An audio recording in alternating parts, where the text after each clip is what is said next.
We are in Miami's new Industrial Robotics Lab. So in this lab, students will learn about things from the safety mechanisms to how to move them, to how to use cameras. Students will also be able to become certified in this robotic system. Let me introduce you to Red. This is the robot on the left. This robot does the assembly portion of the manufacturing. So it takes a tray, moves it to the correct position, moves dice correctly onto that tray, and then puts it on a conveyor belt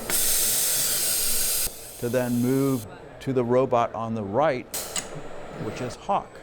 Hawk does the packaging.